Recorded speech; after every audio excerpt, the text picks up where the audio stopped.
And now my guess is he's already concussed before he even leaves the locker room, and it's already a recipe for disaster. So here's a spot where the theme is exactly the same when it comes to Goldberg. And I don't know, just that football player in him to just charge straight ahead and throw his head first in everything. And that's exactly what he did right here.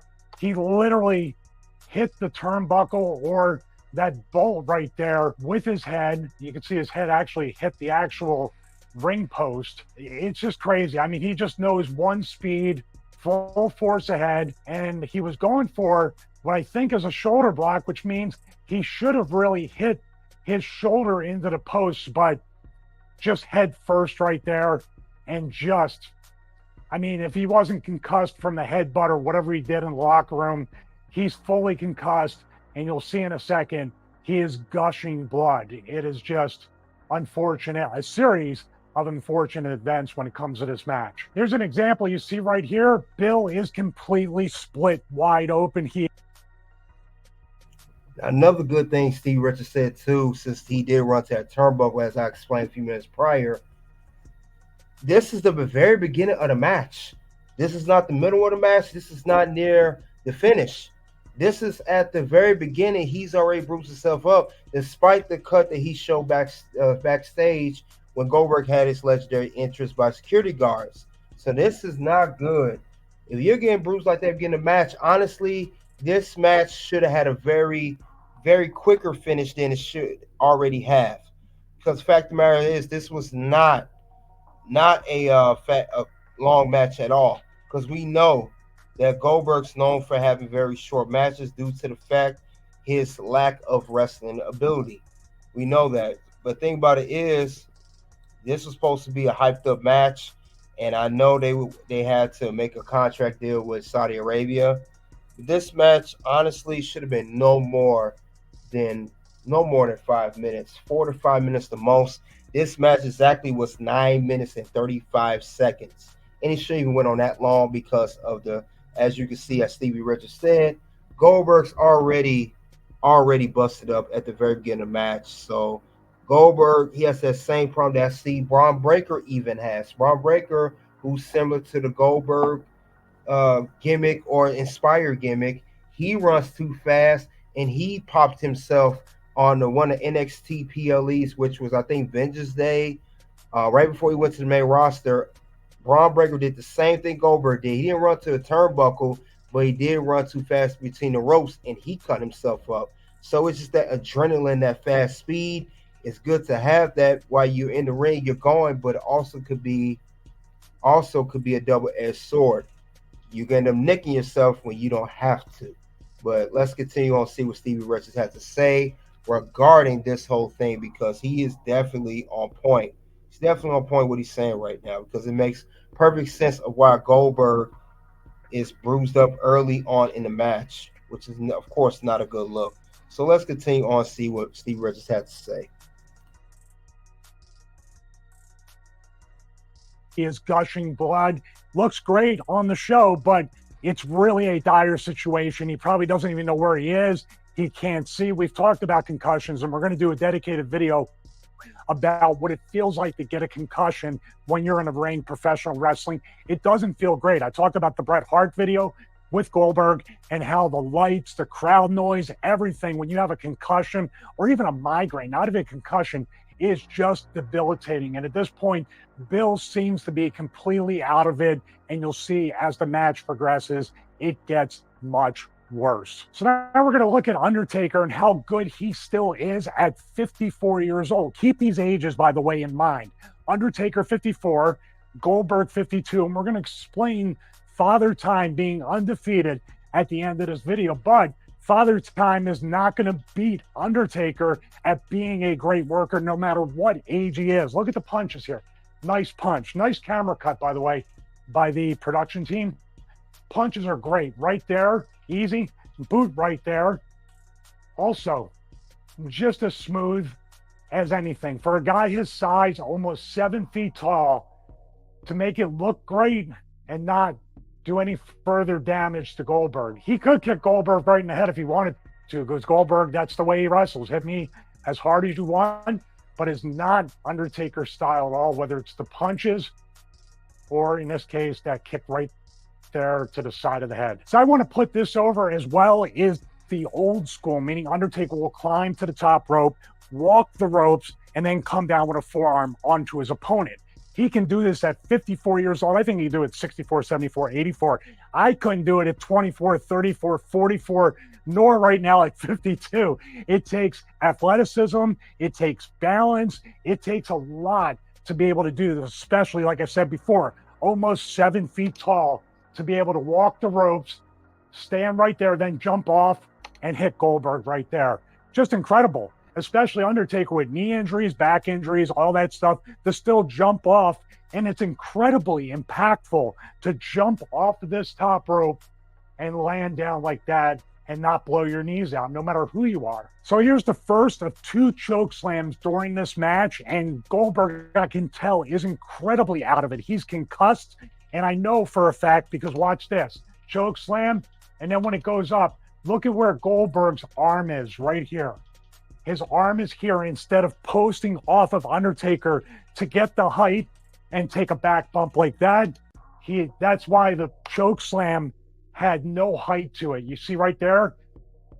It's almost like a front face lock type thing with Goldberg, and Taker's got to literally lift him up right here by his tights to get any kind of height. And of course, Goldberg should be kicking his legs up a little more, combined with the post right here of the elbow and the hand on the shoulder. Even if he had his elbow and he was able to push up like that to get a little bit more height, he could, but he's concussed. He's not with it. I don't even think Goldberg, just my guess, remembers half, if not all of this match, because he was knocked out from the locker room, whatever he headbutted the door or the wall, and then putting his head right into the ring post. He's got to be hurting, if not completely out of it. Still lands flat. I got to give it to him. Undertaker really took care of him on the choke slam and put him down right there.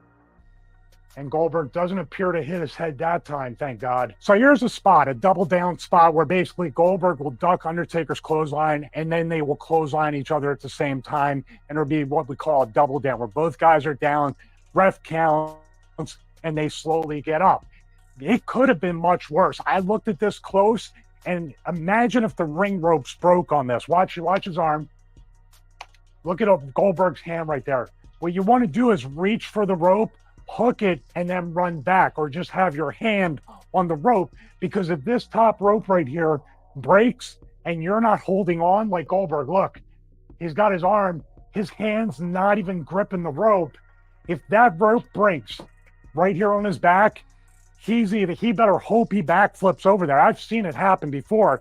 If not, this entire part of his head, or he's going to hit the top of his head, he's going to break his neck. There's no question about it. It's extremely dangerous. And in wrestling school, that's why they tell you, take this hand, grip this rope, because God forbid if that top rope breaks or any of the ropes break, you're able to hang on, maybe do a flip, or at least collapse onto the ring apron. So it could have went really, really wrong, much more wrong than what you've seen during this match. So here is the jackhammer. Everybody who's watched this match cringes at this particular move. This was very, very close. As a matter of fact, Undertaker discusses this on the WWE YouTube channel, on WWE Network, talking about it in a documentary fashion about how close it was and how much pain he was in. But thank God, nothing permanent, nothing tragic.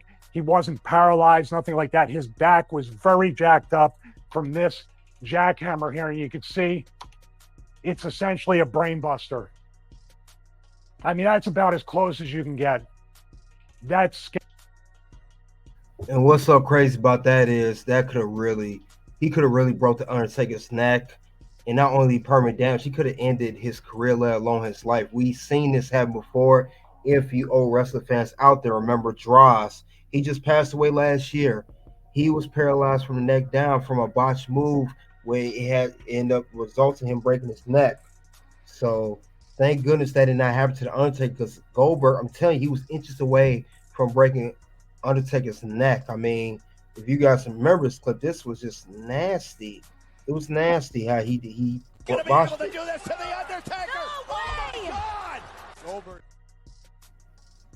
So yeah, he barely was able to get the jackhammer up, and that was in the middle of the match. But Undertaker, I mean, he knew he couldn't get Undertaker up. He could have did some more spears. That's what he's doing throughout the match anyway. So that's how I say that was just definitely botched at its finest. Andrew Tate says, is this guy still talking about Super Showdown from years ago? Yeah, it's a Super Showdown from 2019. Am I dripping or there has been Super Showdown in a while? No, it has been no Super Showdown since 2020. No, sorry. I want to say no. That was not the last Super Showdown. I believe the final Super Showdown. I believe it was maybe 2020, 2022, but it hasn't been one in quite some time. No, definitely hasn't. I think the last one was 2020. They only did it 3 years in a row. 18. This one's 19 and 20. Uncle Jackie, salute to you. Welcome, welcome, man. Appreciate you coming to the locker room. Yeah, crazy, right, Uncle Jackie? Man could have got his neck broke, but yeah. Steve Rich is doing a very good breakdown of this, and he breaks down other stuff like this too. But yeah, this was very, very fatal, and I'm glad that neither man, Undertaker or Goldberg, was able to still move all their body parts, and they not to get carried out, in an ambulance.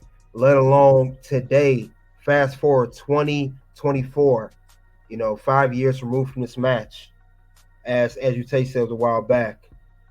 Thank goodness that neither one of them are in a walker, in a wheelchair, or paralyzed from neck down, like I mentioned, Draws. So thank goodness, these men can still walk on their own accord today, because it could have got much, much worse. It could have went from bad, from too worse to much, much worse, and uglier. So thank goodness for that. But like I said, Stevie Richards, I'm gonna let him continue on. And I know the referee that was in that match. If you guys remember, he's not with WWE anymore. He was released due to budget cuts back in 2021 COVID era. Mike Chioda, he talks about this match too, because he was the referee assigned to this match. So he also mentioned this as well. And Booker T also mentioned about it too. This was a very dangerous match, one of the most dangerous matches between two popular, legendary wrestlers in the names of The Undertaker and Goldberg.